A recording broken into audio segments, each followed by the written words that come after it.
If you've ever wondered what would happen if you take the hottest pepper in the entire world and infuse it into an ice cream, well, then you're in the right place. So this week I give you the Carolina Reaper infused strawberry ice cream.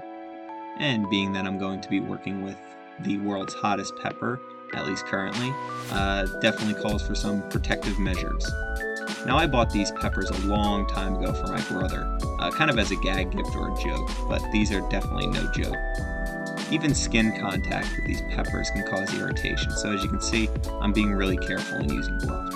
And I'm just going to be using our standard ice cream recipe. The link will be down in the description. I've made it a million times before, and it's a fairly solid ice cream recipe to start off with. And if you're curious as to what base flavor I'm going to be using for this ice cream, I'm just going to use your standard vanilla, mainly because I honestly don't think I'm going to be able to taste much during or after consuming this hellish ice cream. And just like I would with vanilla pods, I'm going to steep these hellish chilies or raw peppers in the cream and milk mixture. And the reason I'm going to be steeping them is because they are dried peppers, and so to extract the oils from them, you need to rehydrate them. And as you can see here, just to make it extra painful, I'm going to try to squeeze out as much of the oils as I can.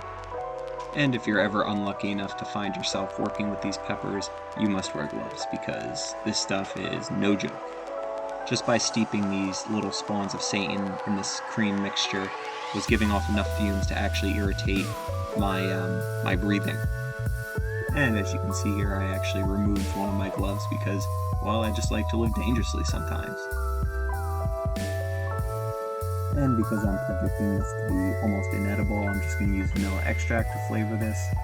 You can of course always use vanilla extract, it's just I would never waste an actual vanilla bean on something like this. And I'm going to dye the ice cream red because red is obviously the hottest color, so it just works out.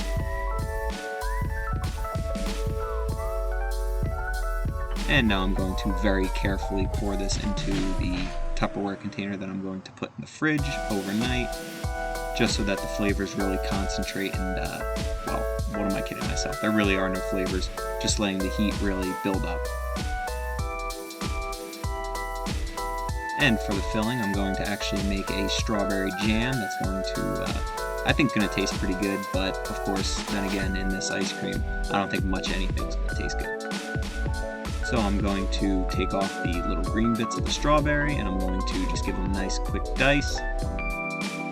And I'm of course going to be snacking on these throughout because strawberries are absolutely delicious. And generally, as a good rule of thumb, anything that has a high moisture content that you're going to be using as an infusion in an ice cream, you generally want to chop it up or give it a really fine dice so it's really tiny, small pieces. And that's primarily because if you freeze too large of chunks, they're just going to become little ice blocks. And nobody wants to be chewing through that, so I'm going to finely dice them here. And after they're diced up, I'm going to add them in a small saucepan with some regular granulated sugar. Seems like a lot of sugar, but you're probably going to want it. A little bit of water, and a few tablespoons of corn syrup. Now what the corn syrup's really going to do is it's really going to smooth everything out, help it all congeal into a nice jam consistency. And just to make things more spicy, why not add a few chilies, I guess, because that's what you do when you're making ice cream. And you're just going to bring this up to a low simmer and let it simmer for, about a half hour until you've pretty much cooked out all of the water. And after steeping these chilies, I'm going to remove them because we've pretty much gotten all the oils out that we need to extract the heat. And here I am, I'm going to make my usual freezer vessel. This is of course to give our ice cream a smoother texture because it's going to cause our ice cream to freeze quicker. And I want my ice cream to be as smooth as possible, especially while I'm dyeing. And I'm going to pour this hellish liquid into our freezer vessel and start the freezing process. And after a few freezing and mixing cycles, you get something that looks, well, pretty good. In fact, I'm really tempted to try this, but I know what it really has inside of it. But now it's time for the deep freeze, so I'm going to take out the strawberry jam that I made, and I'm going to start the layering process, because if you want anything in nice ribbons in your ice cream, then you want to do it in layers. That's how you get the ribbon effect.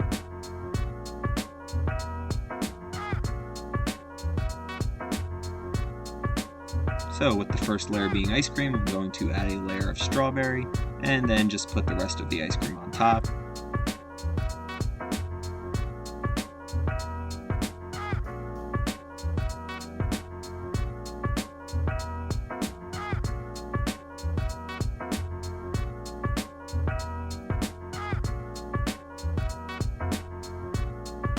And after putting the last few drops of hellish ice cream, I'm going to put some plastic wrap over the top.